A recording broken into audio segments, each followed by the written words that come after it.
Bonjour à tous, étant donné que vous avez énormément aimé le film sur la qualification du Sénégal, aujourd'hui j'ai décidé qu'on retrace ce parcours ensemble mais de façon plus détaillée. Bien évidemment, juste avant qu'on commence avec cette vidéo, je t'invite à t'abonner, à liker et à commenter et on va directement commencer. Tout d'abord, pour le match d'ouverture de cette campagne de qualification, les Sénégalais ont un seul objectif bien évidemment, c'est arracher cette qualification pour cette Coupe du Monde 2022 au Qatar et donc justement pour ce match d'ouverture, le Sénégal affronte le Togo au Sénégal. Écoutez, le match débute, les Sénégalais poussent beaucoup sur le but togolais justement avec beaucoup d'occasions mais ils n'arrivent pas vraiment à trouver la faille dans cette équipe du Togo, mais au final la solution viendra à la 56e avec le seul, le grand et l'unique Sadio Mané qui réussit à mettre un but tellement important pour lancer cette campagne de qualification dans une action plutôt un petit peu individuelle.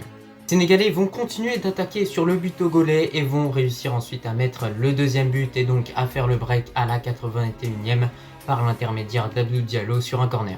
Ensemble, écoutez, pour ce match d'ouverture, les Sénégalais se sont vraiment bien gérés dans ce match, ont eu du mal à trouver la faille, certes, mais au final la faille a été trouvée à la 56e grâce à Mané et c'est à ça que servent justement ces grandes stars. Et ensuite a réussi à mettre le but du 2-0 à la 81e pour au final s'imposer 2-0 tranquillement et prendre la tête du groupe. Pour ce deuxième match de qualification pour la Coupe du Monde dans cette phase de poule, écoutez, le Sénégal affronte le Togo, mais cette fois-ci pas au Sénégal, mais au Togo, donc à l'extérieur. Écoutez, les Sénégalais vont ouvrir le score à la 27e minute par l'intermédiaire de Boulaye Dia. Ensuite, les Congolais vont égaliser juste avant la fin de la première période sur penalty, ce qui fait que les équipes se quittent à la mi-temps avec un match nul 1-1. Mais ensuite, le Sénégal ne va rien lâcher, va continuer d'attaquer dans ce match et va réussir enfin à mettre un but avec Ismaïla Sarr à la 82e. Et ensuite, le Sénégal va même enchaîner et va réussir à mettre le but du 2-0 avec Sadio Mané.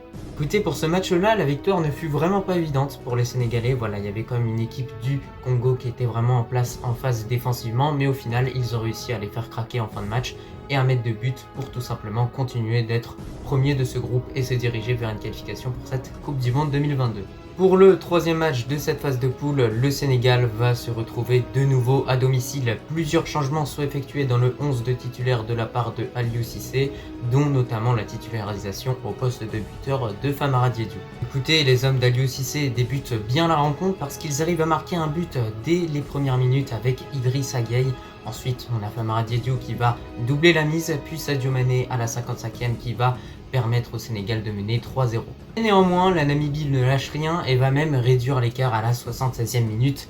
Mais après, Keïta Baldé va mettre le but du 4-1 pour le Sénégal et vraiment offrir cette victoire tranquille.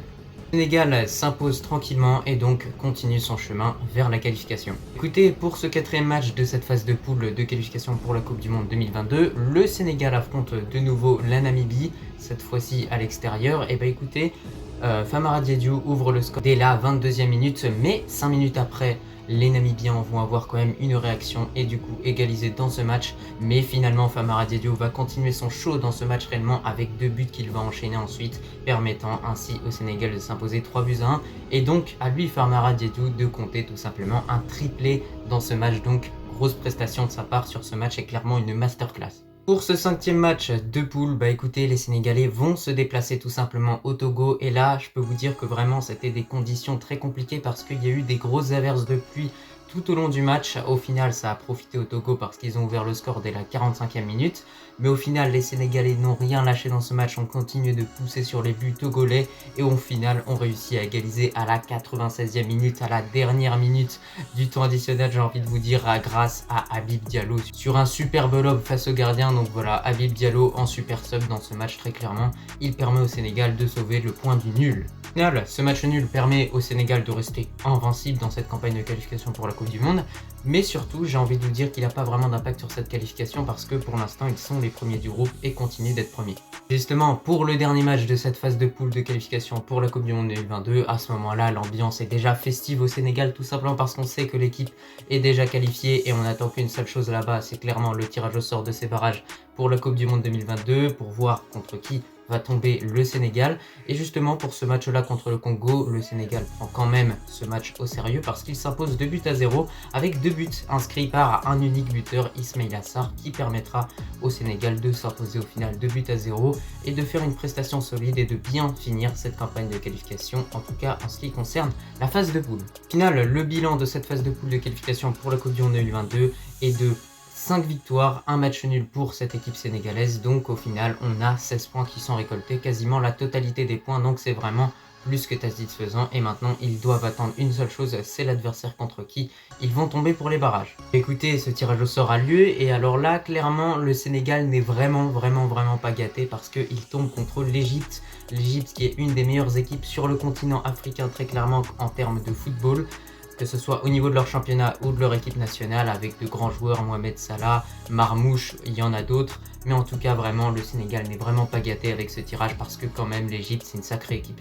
Le barrage aller se disputera au grand stade du Caire et le barrage retour se disputera au Sénégal. Déjà pour le match aller, franchement, il y a une grosse ambiance. Voilà, ils ont vraiment la pression, les Sénégalais, et au final, ils n'ont vraiment pas de chance parce qu'ils prennent un but vraiment malchanceux. Quand je vous dis que c'est vraiment malchanceux, c'est que c'est malchanceux. Dès la 4e minute, à cause de Saliou 6 en quelque sorte, parce que c'est un but contre son camp sur une frappe de Mohamed Salah. Alors franchement, ce but n'est pas forcément mérité parce que le Sénégal avait plutôt bien débuté ce match, mais malheureusement, ils encaissent ce but. Et durant tout le long du match, ils auront poussé sur les cages égyptiennes pour tenter d'égaliser, mais n'auront pas réussi à égaliser. Vous avez bien compris, le Sénégal s'incline 1-0. Pour ce match retour, Aliou Cissé, le coach sénégalais, appelle tous les Sénégalais à se réunir au stade pour tout simplement être derrière l'équipe, mettre le feu et les pousser vraiment pour mettre tout simplement ce but qui permettra au Sénégal de revenir à égalité face à l'Égypte. Et surtout, on remarque qu'il y a vraiment un sentiment de revanche, de vengeance et tout simplement surtout un sentiment de remontada. Le match débute donc avec une ambiance de fou, très clairement ils sont chauds les supporters et au final le Sénégal va vraiment mettre le feu dans ce match parce que dès la 4e minute, sur un bon travail de Boulaye Dia, le Sénégal ouvre le score sur un but contre son camp d'un Égyptien.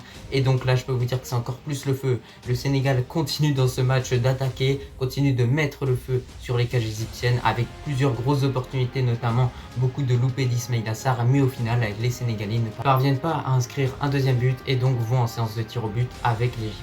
La séance de tir au but a lieu et le Sénégal s'impose 3 buts à 1 au total. Il y a eu énormément de tensions durant cette séance de tir au but. Les supporters sénégalais ont bien aidé leurs joueurs tout simplement en mettant des lasers sur les joueurs égyptiens. Au final, moi je trouve que ça change pas grand chose puisque franchement c'est des petits lasers, ça va. Vous l'avez compris, le Sénégal file au Qatar avec ce penalty tellement symbolique de la part de Sadio Mané. Bon écoutez, cette vidéo va prendre fin, je te remercie si tu l'as regardée dans son entièreté. En tout cas voilà, moi j'ai pris énormément de plaisir à retracer ce magnifique parcours de la part des Sénégalais pour tout simplement arriver au Qatar. Et même vous, ceux qui regardent cette vidéo, qui commentent et qui mettent des beaux commentaires et tout ça, quand je lis ça, franchement je suis vraiment content. Je vous remercie vraiment pour votre soutien parce que vous envoyez une force qui est incroyable. Et donc je voulais tout simplement vous dire un très grand merci pour votre soutien parce que je vois qu'il y a de plus en plus de Sénégalais sur la chaîne et honnêtement ça fait vraiment plaisir. Pour ce comme d'hab, je vous remercie vraiment beaucoup et je vous dis tout simplement à la prochaine.